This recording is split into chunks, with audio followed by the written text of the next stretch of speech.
Conspiracy Journal podcast. The transmission starts now. Guess what, guys? This time I took notes. Oh, Ew. yeah. Mm-hmm. Welcome to the Conspiracy Journal M-Files.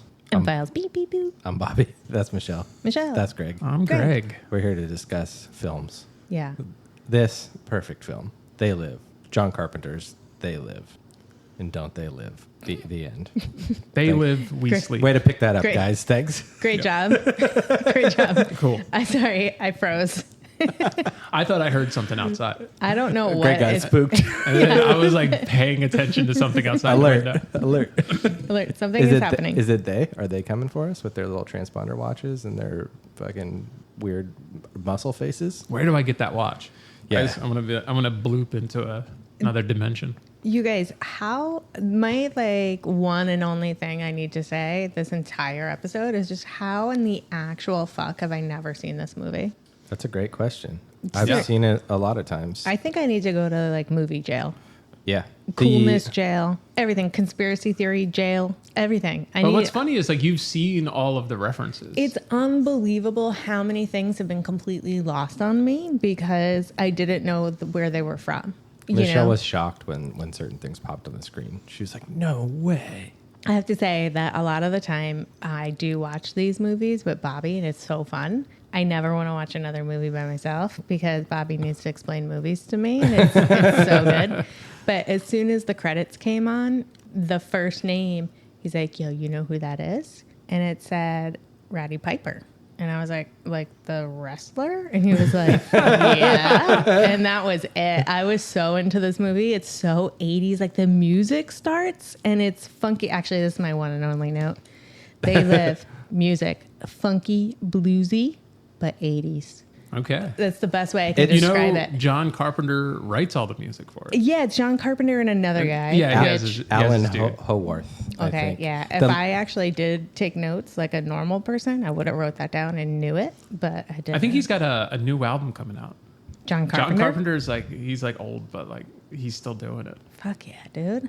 I love that. The last time I saw this film was at one of those cool old theaters on Hollywood Boulevard. Mm-hmm. This was when I lived in LA a few years ago. And Alan was there and he played the music live to this film in the theater. Awesome. Yeah, it was fucking awesome. And he talked about just making the film, did a little chat before. It was Oh, great. that's so cool. And the music really is such a cool part of the film and of the action. It really it's like another character. Yeah. The music, yeah.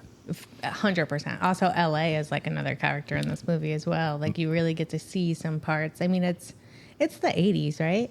Or is it the early 90s? This is 88. Yeah. 88? Okay, so right there, cuspy.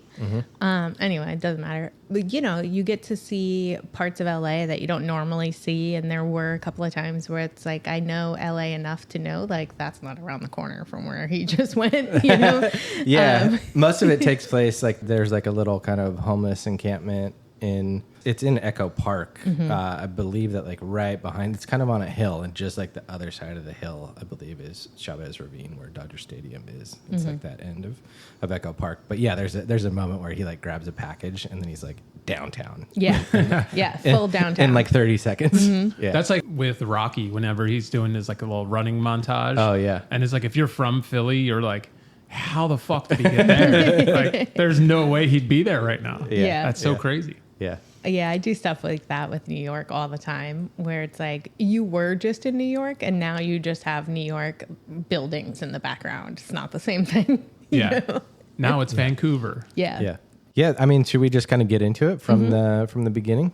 Yeah, from the beginning, first of all, outfits, incredible. A+, everyone. We've got some really nice tight Wrangler type jeans. We got Yeah. cute little backpacks and stuff. We got, Purple tank top. Yeah, hot guys Yeah. wearing tank tops. I was full in. It was a little much, but I was in. I was Yeah, in. Roddy Piper kind of rolls into LA as a drifter.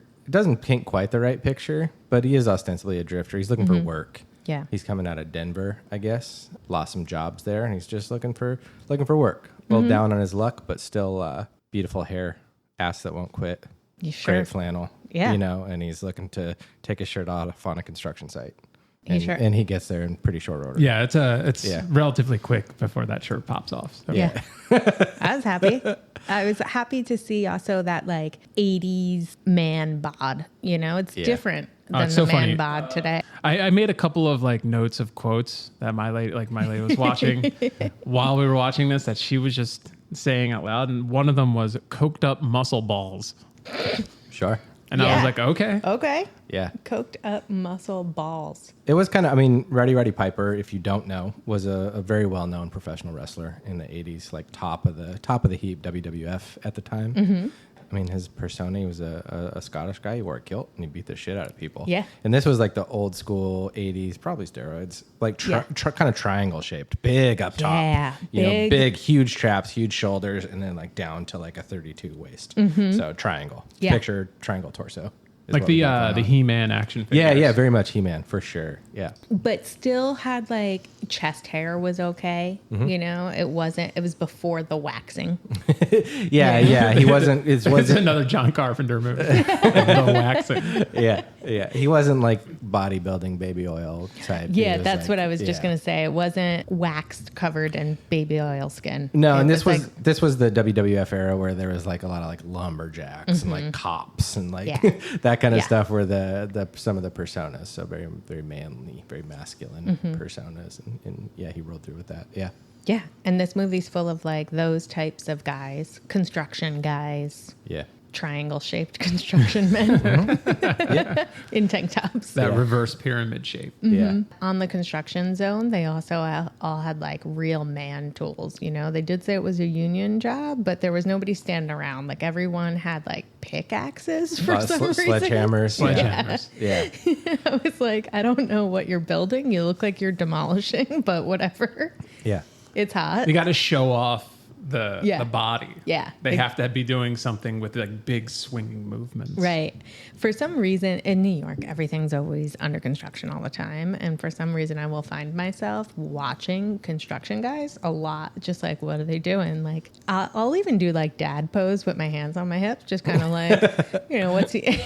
Like standing on a porch, just like looking at the rain. Watching a crane under load. You're like, oh, yeah. Yeah, I see what he did there. Okay. Nice, Yeah, he came in at he came in at a crazy ankle there. That was a real good maneuver, That guy's not wearing his hard hat. He's in union jail. Yeah. You know? So when I saw them just doing a whole lot of nothing work, I was like, well, I call bullshit on the work they're doing, but they I'm did here have for it like in true form where there was like the union workers who were just standing off to the side, That's true. not doing anything. That's true. Like drinking coffee or whatever.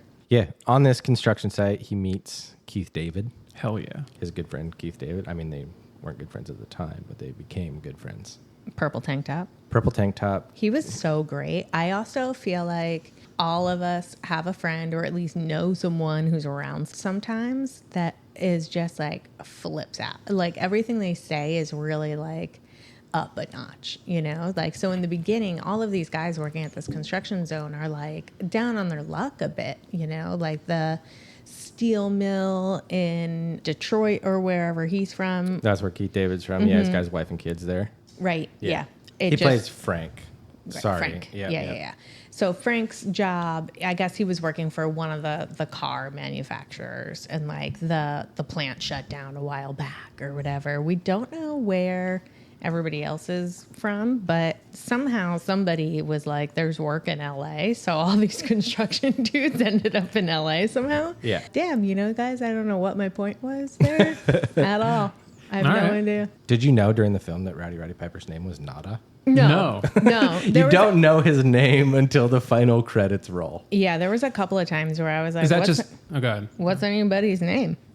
There's a lot of, hey, buddy. Yeah. Look, Yeah. pal. There's a lot of that. I remember what I was going to say now. Frank, he's always like, oh, hell no. I ain't going to do that. What the fuck? This and that. He was like real animated for no reason. Yeah. He just went to 10 just out of the gate. Absolutely. Or, like, I'm out of work. I got a wife and kid back home. Just kind of freaking out all the time. And so I was just going to say, like, we all know somebody like that, but that is so not how I react to being down on my luck. You know? I'm not so hyped about it. But God, the way that this movie progresses is also really great. There's no time where I feel like it went really slow, where I felt like there was a bunch of shit we didn't need to know about. See, this is where we will disagree because Okay. I feel like you can tell it was based on a short story because there was, and I think they shot They're it. a little short on story. Yeah. Oh, zing. Because like it was shot, like they shot each scene and they just had to keep adding things to it just to fill time. They got all the beats there. They got everything that they needed. And it was just like, well, this movie's 45 minutes long. Like we need to like pad this out now. So they like go back in and like start adding stuff. Like the fight scene. The fight scene's incredible. Okay. I'm not trying to disparage the fight scene. We're way ahead. We're way ahead. Yeah. Like this film, we need to fill some time. But there were just like, and it's something because I hadn't watched this in a while. So going back and watching it now, I'm just like, I was like, this should be over already. And then it would go on for like a few more minutes. And I'm like, how is this scene still happening? Yeah. To that end, like Rowdy Roddy Piper meets Keith David on the job site. Keith David's like, let me take you to the shelter or wherever where you can get a hot meal and a shower and whatever. And he takes them to their little encampment. There's a little church nearby. And they're like helping people out, giving them food, that kind of stuff, kind of basic things. And these are some of the scenes that I think Greg's talking about. There's a lot of long lingering in the homeless camp, just a lot of random shots of people and stuff. And that's like the build up to like where it was going is fine. It was just like that matter of like, okay, we get it. Like, and it's just something that I forgot was in this. And like again, jumping to that fight scene, like there were just many moments like that where it was just like, this doesn't need to be this long. I don't know. Yeah. But So yeah, I don't know. That's why I'm just disagreeing with you. Like, Yeah, no, I'm I pacing anyway. Well, I think like it wasn't, I mean, they clearly spent a good amount of money. There was a good amount of helicopters and some, like there was definitely money spent to make this movie for sure. $4 million. Wow. In 1988, what's that now? It's $27 million. $500 million. $527 million. It doesn't feel like a big budget movie, Yeah. And so I thought that the pacing was great. I thought they did a great job with in my mind, I don't know, $750,000 that it cost to make it. I didn't know it was $4 million, but maybe we could have spent a little more money on the pre-production, but whatever. We got to know a couple of people at the encampment. That was great. We had a TV kind of like out in the dirt, and some dudes sitting in recliners in the middle of a dirt pile. Dude, I loved all of those scenes of like, especially like just them like down on their luck and like homeless people, but they were still watching TV. Yeah. And I get like the whole movie is like a commentary on capitalism and like control through media. Right.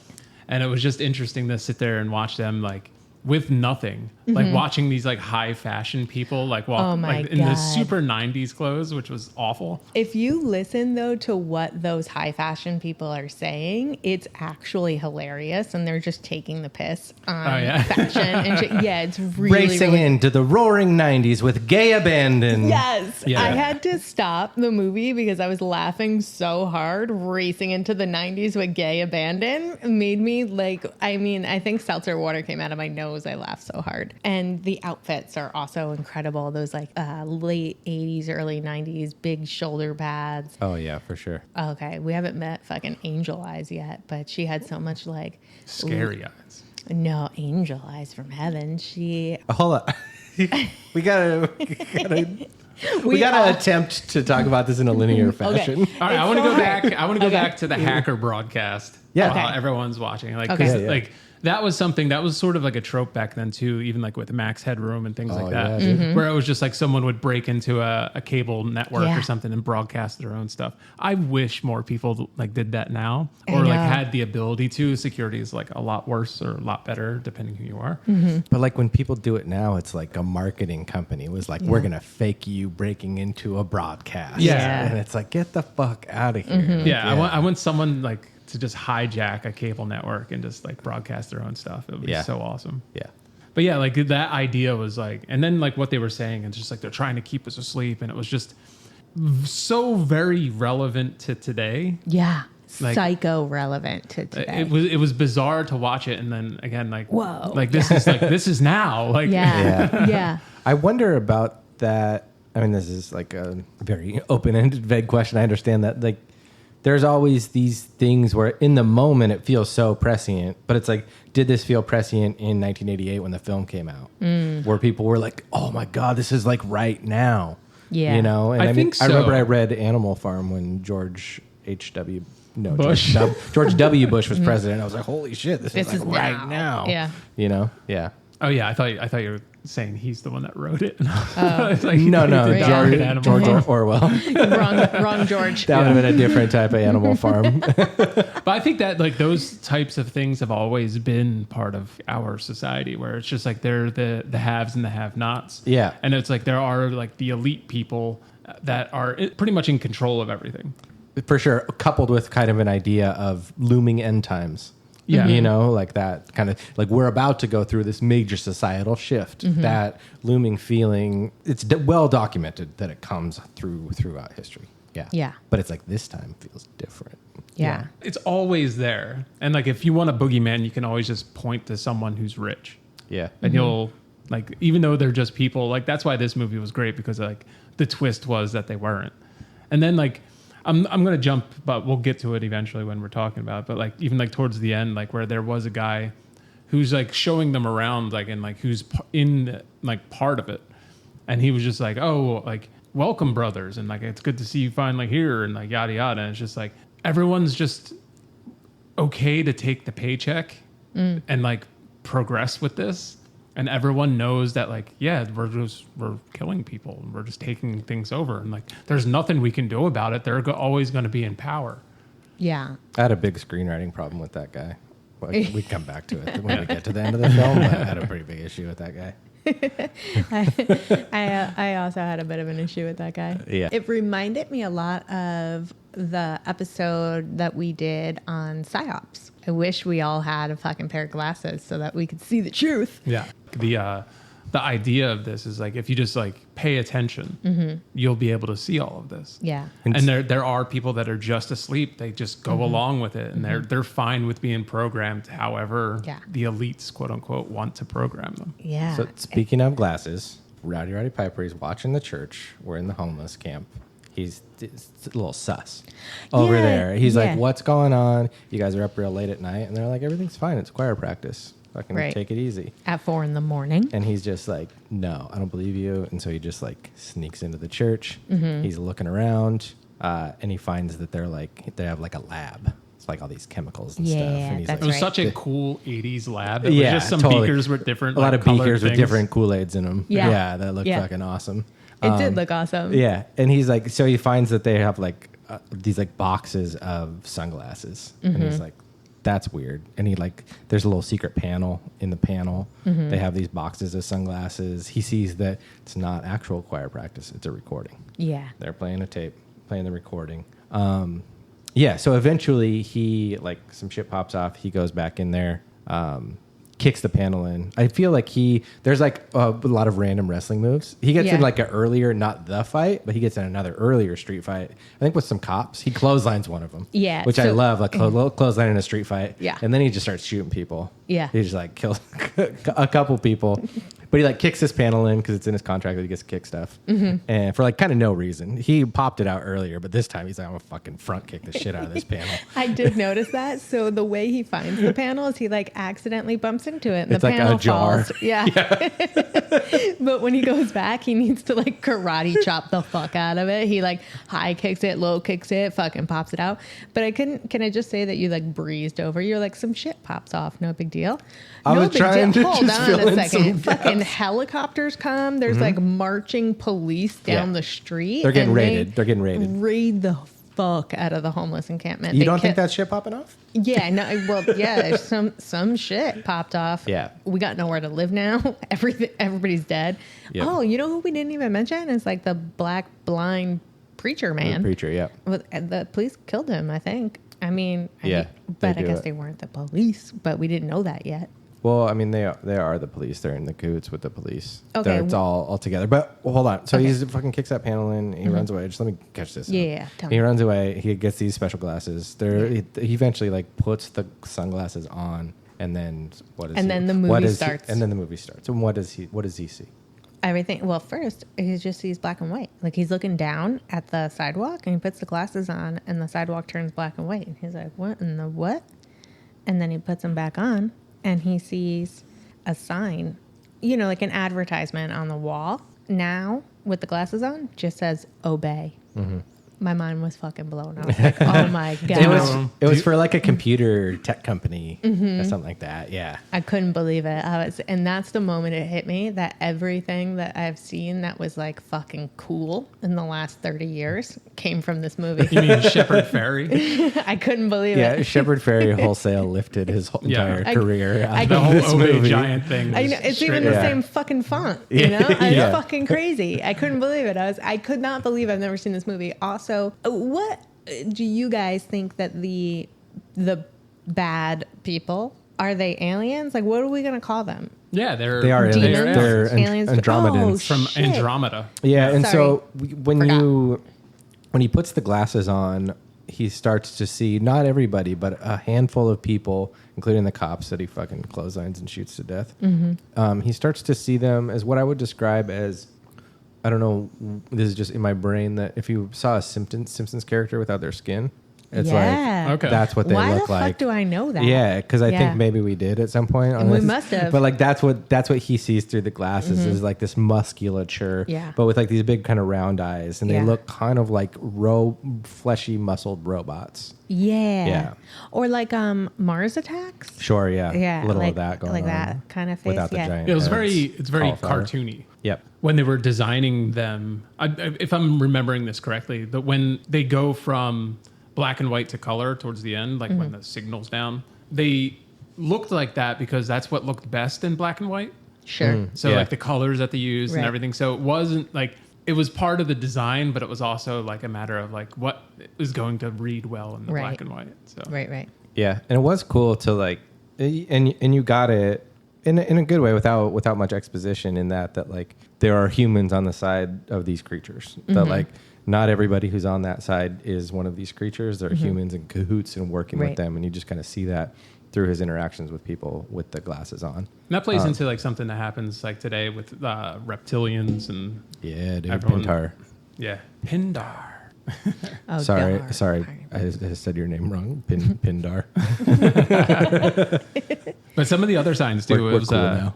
It was obey, consume, no independent thought, marry and reproduce. Marry and reproduce. Marry and reproduce is pretty fun. And it's like stay asleep.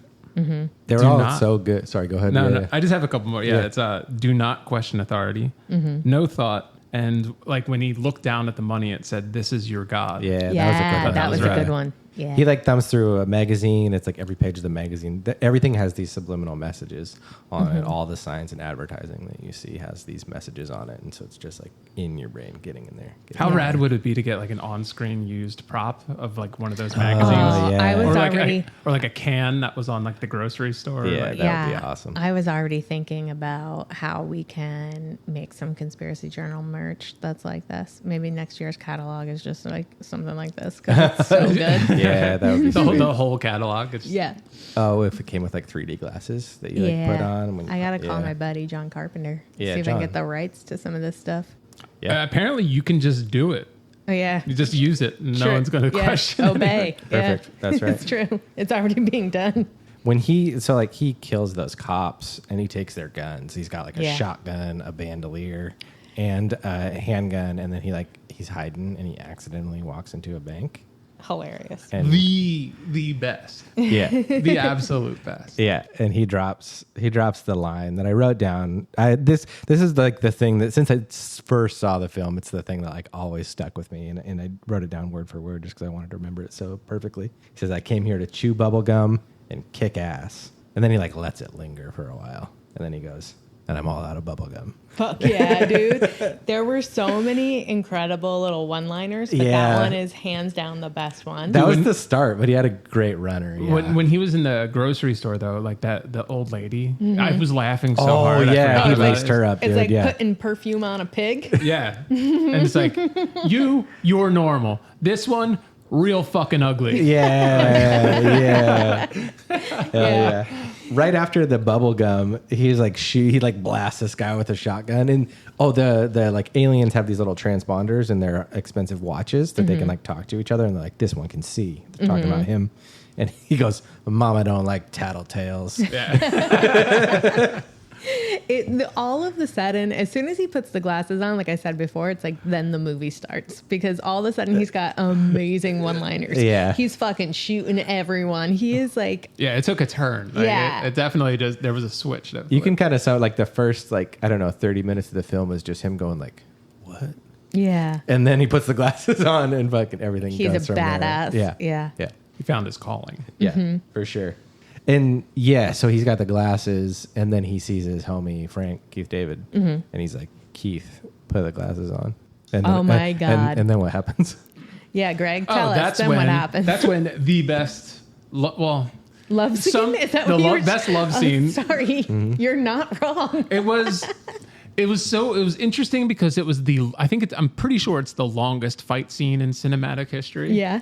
But it was also somehow equally the slowest. Right. Like right. it just kept happening. Like, There's a lot of like breaks, Yeah. long Yeah. pauses for maybe Yeah. like 30 seconds or something. It feels like it's very stretched. and again, like at a certain point, like Anne was like, "Oh, now they're best friends," Yeah. and I was like, "Not yet, not Yeah, yet." Yeah. we gotta weave some wrestling moves in here. We gotta suplex him. Yeah. We Dude, gotta and then he had the 2x4, which was Yeah. like his thing when he was a wrestler. Hacksaw Jim Duggan. Oh, Yeah, 2x4 comes out of nowhere. A bottle comes out of nowhere. At one point, I was like, "They're gonna kiss." No, they're not. Yeah, they are. Are they gonna kiss? At one point, Rowdy Roddy Piper is on top of Keith David and just dropping absolute unadulterated knees to his dick. Yeah. Just Dude, knee to the dick, knee to the if dick, knee to, the- like 4, yeah. 5, 6 in a row. If those Yeah. were real knees to the dick, that man would have no dick left. Good That thing he already in- has a wife and kids because that's not in his future. Yeah. It's true. He doesn't need that dick anymore anyway. Yeah.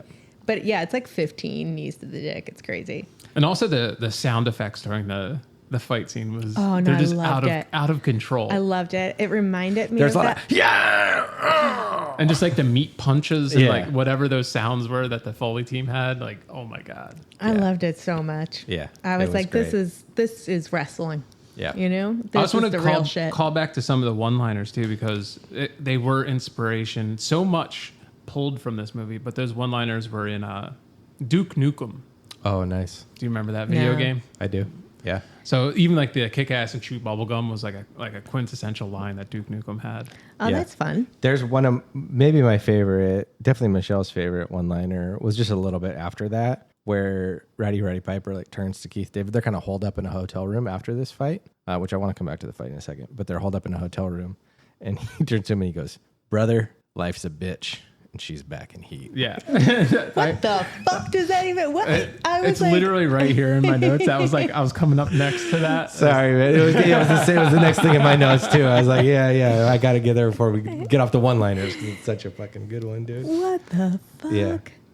So like this is also where I started like kind of making notes of Anne's little quotes, and it was like some of them were, "What is this movie?" The coked up muscle balls. Yeah. Why is this so long? That was during the fight. That was just the fight. Yeah. I don't know if you know this or Okay. not. I did show Michelle after we watched it. You know about the South Park with this fight? Yeah. Yeah, South Park did a brilliant move. Their characters, Timmy and Jimmy, they had what they referred to as a cripple fight. Their words, not mine. It's in the so- TV show, and they just did a shot-for-shot remake of this entire fight scene. It's so fucking They good. Live. It's so awesome. Yeah, all the way down to the knees to the dick. The what they're saying to each other, the words that they use, it's incredible. Yeah. It's so good. Everyone, stop what you're doing right now. If you've seen this movie and you're familiar with the fight scene, just Google South Park They Live fight scene, and Yeah. it's unbelievably good. Yeah. That same, I had you have one more one-liner. That same when they're in the hotel room, Rowdy Piper's kind of like waxing philosophically about his life. Mm-hmm. All of a sudden, he just Yeah. like kind of goes back, and at one point he goes, "I ain't daddy's little boy no more." Yeah. It's so good. I love this movie so much. Even if it wasn't like, I don't know, so poignant, I would still love it. It was Yeah. incredible. That was like the era for this type of stuff though too, because this was also like I'm not sure when it came out, but like think Big Trouble in Little China. Yeah. It was like that. This was like that sort of movie. Right. Like, Yeah. and it was just, incredible. Yeah. But I do love that take. What is this movie? Yeah. That's a Yeah. fair question. Yeah. Question at this Yeah. point. Yeah. Yeah. Oh, and she also mentions like, why can't we watch my movies? Well, that's a different podcast. Can Yeah, you give yeah. us an example of her movie? Oh, she likes period pieces. So it would Okay. be, Oh, Is Wuthering 1988 Heights. not a period? yeah. Yeah, is wrestling men not a genre? Well, she'd be focused more on the costumes and Yeah. like she'll know Yeah, when yeah. things aren't period correct. What about Cowboys and Aliens? Is that Ooh. where these things meet? Yeah. Ooh, maybe. Yeah, let's- nice. Put that on the list, you guys. Yeah. Yeah. We're going to start a segment called Ann Says. Yeah. Love it. I think every single one is going to have a, what is this movie? Yeah. Yeah. And so, like at this point, they beat the shit out of each other so much. Rowdy Roddy Piper wins and puts the glasses on Keith David. Forcibly. And Keith David, non-consensual glasses wearing. And Keith David's like, Holy shit. Yeah, so Rowdy Roddy Piper, when he puts the glasses on, it takes him a while to like understand what he's seeing and like really get into it. And then, as we've discussed, he goes fucking nutso. He starts calling ladies ugly. He starts getting in trouble. killing cops immediately. Immediately It was the kills first thing he cops. did. Yeah, immediately kills the cops, steals all the guns, fucking blows everything up, goes nuts. Yeah, it doesn't have any bubble gum.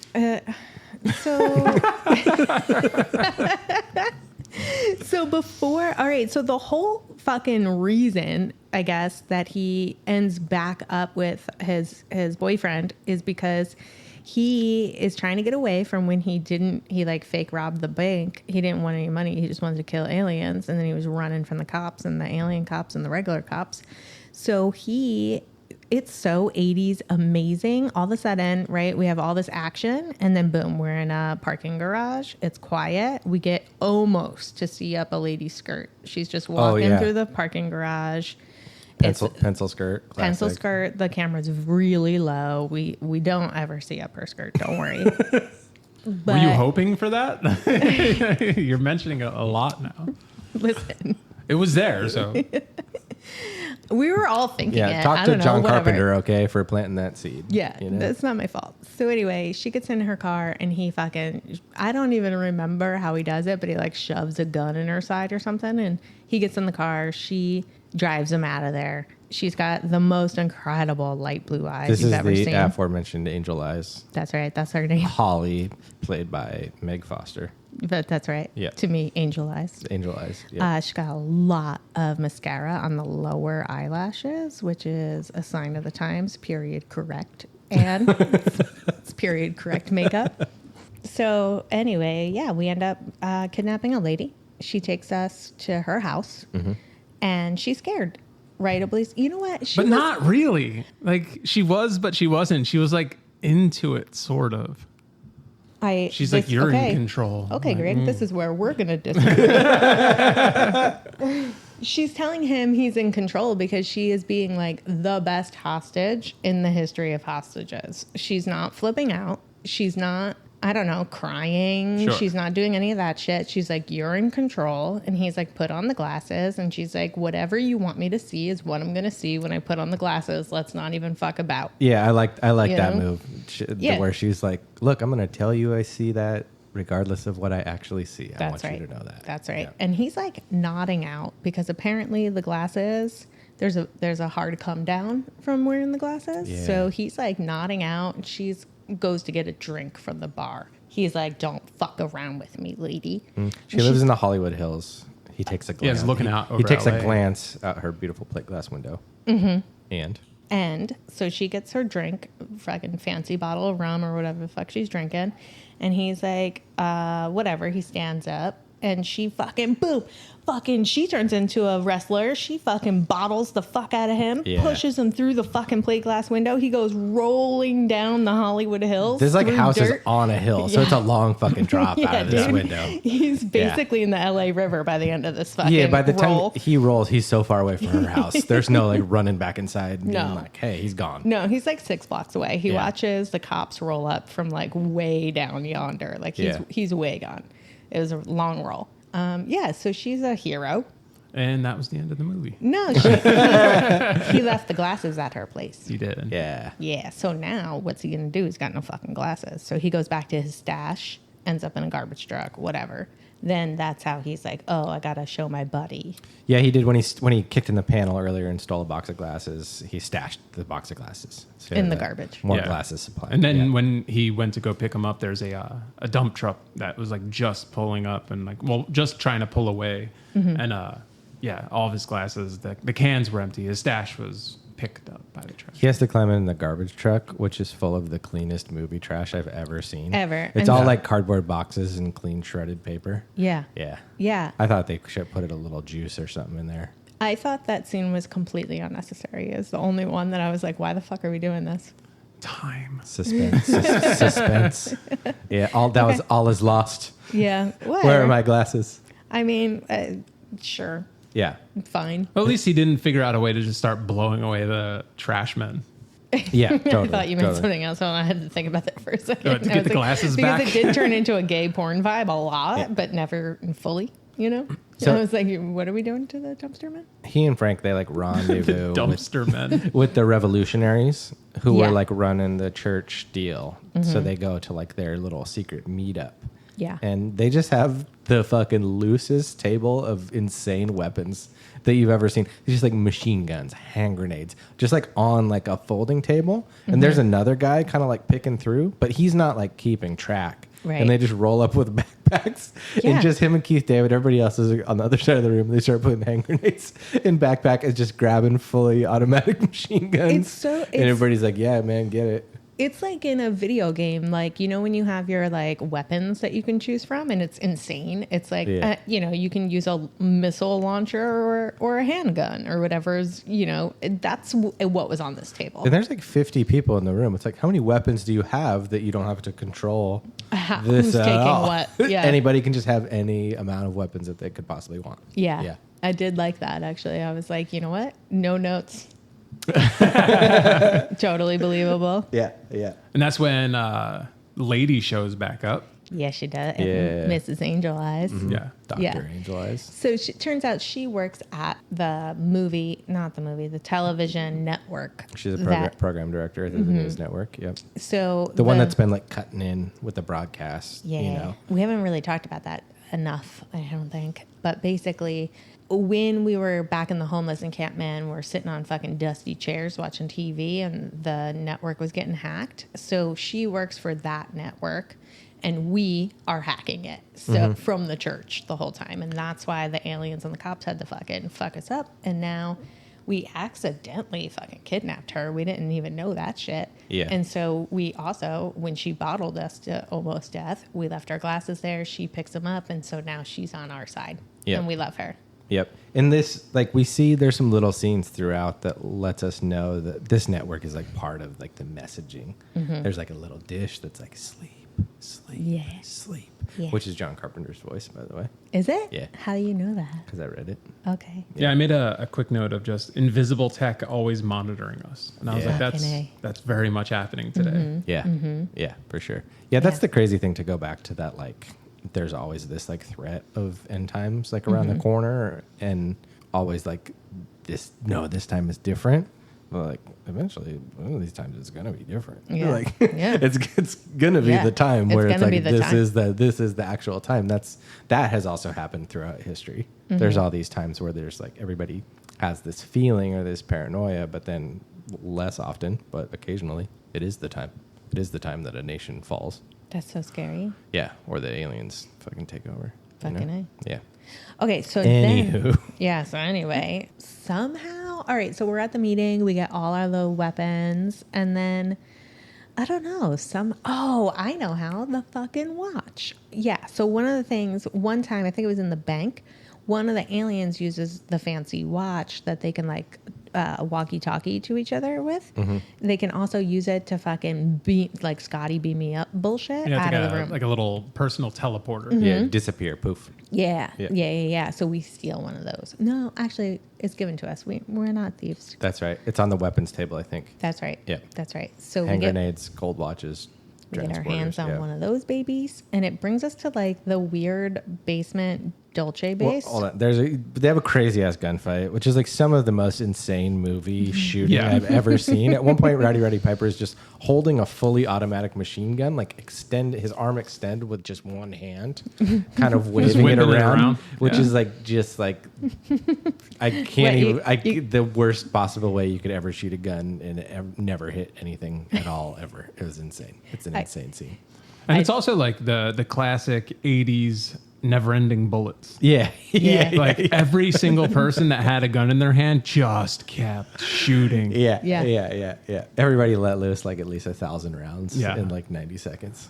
Yeah. Again, no notes. Yeah. I thought it was great. But then so they use their little transponder and they're in the like garage level of Dolce base all of a sudden. Yeah, this movie has everything. I made a note, and it was like aliens, mind control, psyops, underground bases. Mm-hmm. The elites are in control of the world. Yeah. Yeah. Off-world travel to like Andromeda. That's and right. stuff. But And WWF fucking megastars. yeah, It literally has everything. Yeah. and never-ending bullets, and So they pop down there in the underground base, and then they just like hear something, and then they're in the ballroom of the underground base, obviously, at like Obviously. an award ceremony. Duh. Yeah, duh. And it's just like all of the rich people in tuxedos, Mm-hmm. and then this is where I have the problem with this guy. Mm-hmm. The guy, one of the guys from the homeless camp, rolls up in a tuxedo, and he's like, "Yeah, boys, I signed up too." Yeah. And he's like, "It was hard to resist the offer," but it's like he offers nothing to the elite. Sure. They need nothing Right. for him. He's not a double agent. He's in a tuxedo. He's like, I switched sides. Right. He's not. Yeah. I just But don't. do we know what he does? Like maybe he's like a media mogul or something, and that's why they need him. No, he was a homeless guy in the park with them. Oh, Yeah, see, this He is was the why, guy watching the TV that's at the right. beginning. Shit. See? That's why I was like, what? That guy brings nothing to the table. Okay. Okay, and again, this is why I need to watch every single movie with Bobby, because these are the things that I miss. And I'm like, what? We're watching it, and he's like, you know who that is, right? And I'm like, no. You know, like I thought I had my one time he was going to ask me that. I was like, Rowdy Roddy Piper, like Well, the maybe. wrestler, and I was going to win this. Nope, I lost again. He was like, that's the homeless guy who was sitting in the chair watching TV. And I was like, what? But it's like so obvious. There is like a leader of the opposition, like the guy that's kind of running the church. It's like if you need a guy who like switched to the other side, it's that guy. Yeah. He has value and knowledge about the resistance. Yeah, He's exactly. the guy. Like that's the character. It's like, why didn't you Also- just have it be that character? But maybe it's just a matter of like if you switch sides, that's when they make you rich. Like if you And that was kind of his point, but I was like, why do they want you Why to him? switch Yeah. sides at all? Like Yeah. I didn't even he put that brings together. no value. They just let him get rich because he was like, yeah. Yeah. Yeah, I'll do this. Yeah, and I think like if it had been the guy who was like the leader of the resistance, at least he had a little more like FaceTime and like talking scenes where I would recognize him. Yeah. The guy from the homeless encampment, you have to have like a Bobby level fucking That's another brain. good point. That like, neither of you were like, oh, it's that guy. No, Yeah. I had no idea. I had forgotten about him so many minutes ago. Because it really is his screen time early on is negligible, and it's not any more significant than anybody else in their camp. I do think it was funny Yeah. though that he being in a tuxedo now and now knowing this information, one of his lines was like, "You should have dressed for the occasion." Yeah, Yeah. yeah, You were homeless, man. yeah. Yeah. Nobody is like put on edge that they're just there in street clothes and everybody else in this ballroom Yeah. is in a tuxedo. They're just like, oh, you must have switched sides. And Not they- like they clearly fucking broke in here, Right, which they- is a very obvious. They also have guns like loosely tucked in their shirts or whatever. They look like characters from Street Fighter. Yeah. Just walked off the street and rolled into their like gala. Who are so clearly there to fuck everything up. Yeah. Yeah. Yeah. Somehow, all right, so we're in the garage level of the Dulce base. Somehow we're having this sit down dinner gala. With the human elite. Yeah. And so the dude from the homeless encampment who's now switched sides is literally giving us a tour. Yeah, of- he's like, you boys wanted to talk about your exposition. You Yeah. boys want a tour. Listen, no notes. No notes. We had to get a tour in there. So you know what? Might as Yeah. well make it obvious. As I said up top, perfect film. Yeah, Yeah. I think it's perfect too. I like that, like this giant, like worldwide, like alien, like takeover. is all orchestrated like in this little room. Yeah. And it's like, oh yeah, this is where the signal comes out of. And it's just like a room with like knobs. Yeah. And like, here's some boxes that look like fancy equipment. Right. Yeah. And it's like, this is it. And then there's a satellite on the roof. But that's in all movies, I think, you know? We do get a quick scene of we get to see the Andromedans like teleport to their far off universe. Yeah. Yeah, there's like a weird portal. Yeah, he brings him Down over there. there. He's like, oh, you want to see it? Yeah, look at this. Yeah. Yeah. And then fucking Angel Eyes Angel Eyes. shows up. Yeah. Yeah, they kind of kidnap her again. Mm-hmm. Yep, as they're working their way up to the roof from in the Dolce base. Oh, shit. I forgot about that. The intruders are going to the roof. That was my interpretation. Not interpretation is the wrong word. Oh, I made a note of the kind of like the army guys, like the special elite dudes wearing snow camo in an urban setting. Yeah. I did have the thought, like, if they had just stolen 2 outfits, they could have gotten away with all of this with no problem, because those guys apparently are fine to have giant guns. If you're wearing snow camo in a office building, you're fine. I do recall as a child that this was around the time when, I don't know when snow camo was actually invented, but this was around the time when it became to the public. And so I think it was just like, look at this, isn't this fucking cool? Hell yeah. And so Hell they're yeah. like, look at these guys with the cool new camo. That's true. Yeah. Good point. But it Good makes point. no sense for them to be wearing. During that little banquet that was happening, I noticed like the guy that was speaking, the resistance were labeled as terrorists. Oh, yeah. And it's like, that's kind of like a trope now too, like where it's just like, if you go against anything, you're just labeled a terrorist. And Yeah. that's how like people deal with you. Yeah. I don't know. That was just like an interesting note. It's For sure. So it's like, this isn't. That's part of the psyop is like label them. Yeah, it's like Yeah, there's. for sure. It's nothing new. Even like stuff like that was like, yeah, it was around the 80s. It was older than that, but just call them the opposition and that's it. Yeah. So yeah, they're calling commies. they're hustling up, they're going to kill the signal of the satellite on the roof that's telling these people to go to sleep. And when they get close to the roof, Angel Eyes shoots Frank in the fucking head. Right? It just like no warning. Frank's done. Yeah, dead. No more Frank. I love the 80s too. We could just fucking kill ass main characters like that and just be like, whatever, keep it moving. Yep. You know, no dramatic music, no fucking, bubbling blood out the mouth death. And it was No, off not- screen nope. too. For It the main was. character. They like milked that scene in the negative. You They know what I did. mean? Like, Yeah. yeah. Yeah. It happened so fast it was off screen, but like you know that it happened. You see her like pull out a gun and then they cut, you hear a shot. And then she's on the roof with Rowdy Roddy Piper. And he's like, Angel Eyes, I love you. And she's like, I'm a bad guy. Yeah, that's what happened. That's the dialogue. Yeah. And then but he continues on with his plan to like shoot at the satellite dish, but she shoots him and then he shoots her. Yeah. And like it's funny watching true her love. die. Yeah. And like she just like falls back real slow. Like Yeah. Splat. again, sort of off screen. Like you Yeah. don't see her again. It's just like she just falls back out of frame and then that's it. I wonder if we were trying to like keep a rating on this. Yeah, maybe. You know? Yeah, like I know in order to keep your PG-13 rating, like you can have fights but no blood. Yeah. Or like bullets, or like guns but no bullets. Yeah. I forget. I think maybe he runs out of bullets. Maybe like she shoots his gun out of his hand or something, but he ends up with like a Derringer, like a little tiny gun. Oh, right. He like switches No, guns real quick. I think that was her gun. Maybe he took it from her. Okay, or yeah. something. He ends up somehow with a Derringer. yeah.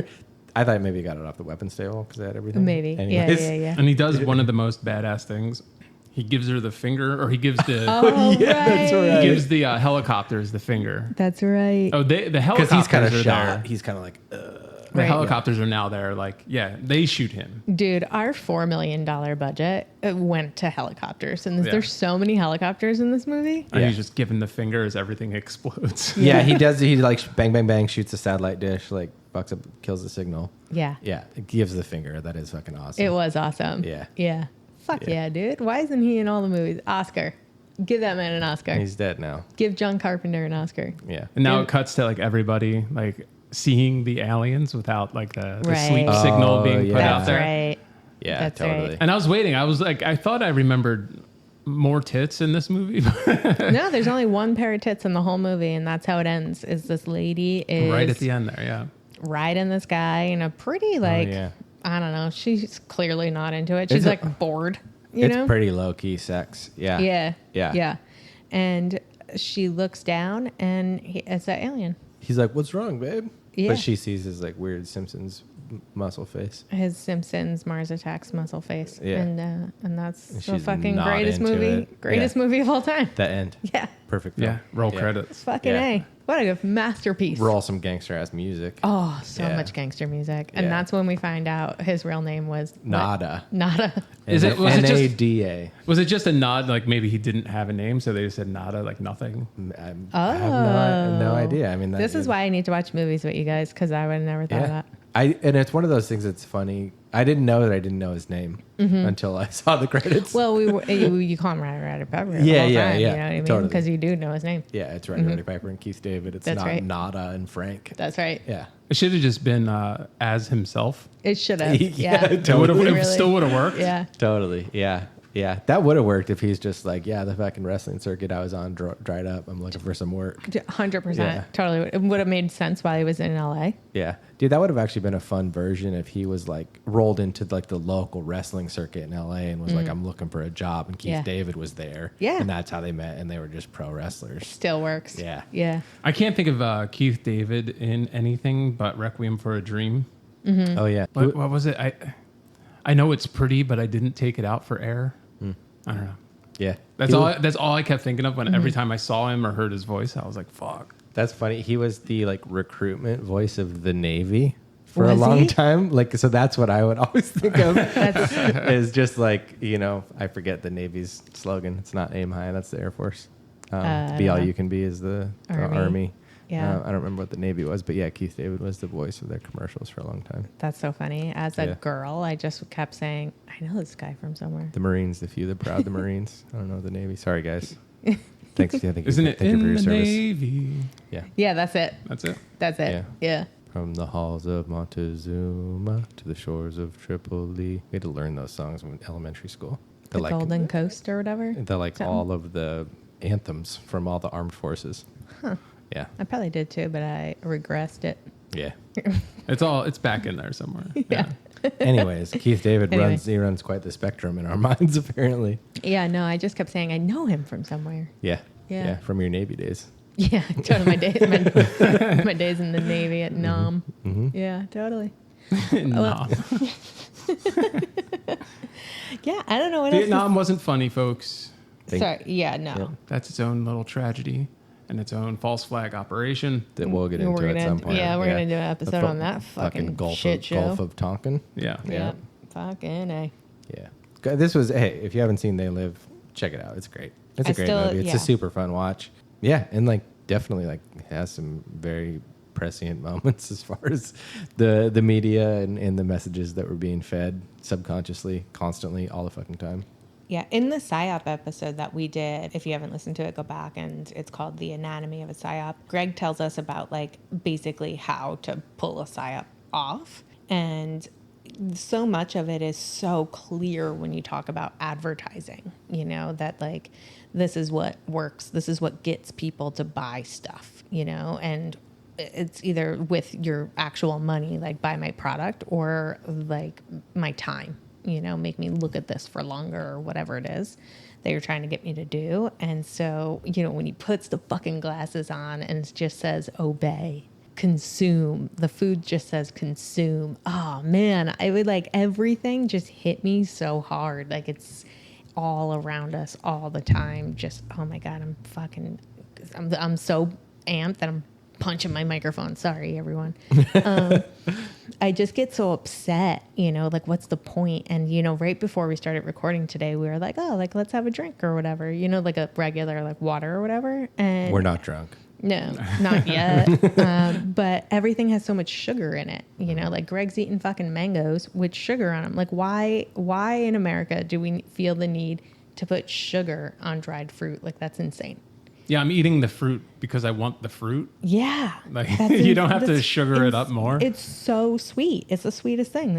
It's crazy. And then Bobby was telling us in the EU that's, I think it was Subway sandwiches had to label their bread as cake because there's so much fucking sugar in bread from the United They States. lost a lawsuit to call their bread. It's insane. Like, what are we doing? And it just like, so anyway, the advertising stuff and like the all of the items in the grocery store saying consume just really hit me. And it's like movies like this, if we talked about this more, I guess that's the whole reason the Conspiracy Journal exists, right? Like if we talked about this shit more, like maybe there would be change, you know, maybe we wouldn't do this to each other. Maybe this wouldn't be the way society is. Maybe the masses would, I don't know, rebel against all of the...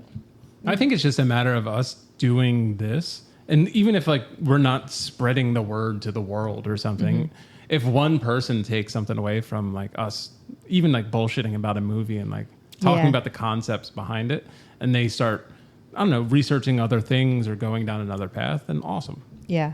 And if you don't like believe that they're advertising you subliminally with like food stuff, you know that they are employing these like scientists. They're specifically engineering these flavors to get you to consume more. To like the fucking interaction of salt and sugar on your tongue to get you to continue to consume. Like that part is like absolutely true, absolutely real. So like, yeah, it's just a different avenue to get you to subconsciously just keep going. Like I have, like if we're gonna say, that's why there's sugar on the mangoes. So you won't. Yeah, your you'll keep satiety eating. cues won't hit, and you'll keep eating more and more. Yeah. And I feel the same. Like I have my guilty pleasure would be like Cool Ranch Doritos. Oh yeah, in Iceland they're called Cool American, which I fucking love the idea of like our culture to them is summed up as ranch. Yeah. Ranch dressing. It's true though. Yeah. They're not wrong. Yeah. But like I'll eat that, and I know like there's nothing of nutritional value in there for me. Zero. Oh, But the like, fucking dance that happens on your tongue when you hit a Cool Ranch Dorito. Fuck yeah, Fuck dude. But like, and then you look at like what's in them, and like just to stick on the food tip, it's nothing but chemicals, and it's just engineered to like taste like that, so I keep eating it. Yeah, it's like so crazy. Literally, the only food that's in the list is corn, and the rest of it is like science words. And when you start, you're never like, I want a whole bag of chips. You're Oh, never. I do. That's not the idea of like, I want to eat this whole bag of chips. But once you start, that's often what happens. Yeah. Yeah, it's really the plan. Maybe sometimes, mean, but listen. I think more often than not, it's just like I'm gonna have some chips, Yeah. and then you just accidentally eat the whole bag on purpose. That's true. Yeah. That's true. That's my whole life. It is interesting because even on like this little package of mango, it's like per serving is like 130 calories, but the entire package is 250. Yeah, And it's like they started doing that because they knew people were going to eat. Like no one's eating one serving of the thing. I do like that when they're like, give me the whole package count because you know what the fuck's going on. Yeah, Yeah. I'm gonna eat this whole fucking bag, and everybody knows that. Yeah, I don't know what kind of psychos are out here like saving pints of ice cream, you know, like for like 5 servings of a pint of ice cream. A pint of ice cream is a single serving. Yeah. Yeah, maybe 2 if I'm trying to live a terrible life. You know, if I have the patience of a monk, you know, the discipline of a Zen master. I can Like, get I'll two s- I'll s- servings out of a pint. I'll try to split a pint.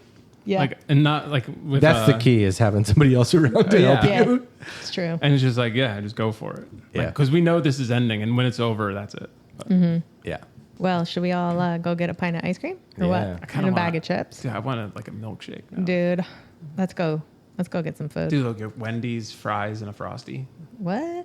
That's the one? the best. Wendy's fries and a Frosty? Dip, Well, I mean, dipping fries in the Frosties. The thing. yeah, Oh, okay. Yep. All right. that's the combo. There's a gelato place down the street. I mean, that works and too. I'm going. Let's do it. All right, everybody. Go. We're going to get gelato on this hot ass fucking New York City summer shit. And you guys stay cool. Go watch They Live. Watch They Live. Yes, Yeah. Got it. watch They Live, God is in the and TV. all of John Carpenter's catalog. Yo, Big He's one of the Trouble. best. Big Trouble in Little China is one of my favorite movies. Incredible movies. Yeah. Yeah. Yeah. Escape from New York. Snake Plissken. What up? Bro, Escape from Yeah. LA. What up? Yeah. Dude, Halloween. Yeah. Okay. I'm hungry. Okay. Bye. Okay. Later, guys. Bye.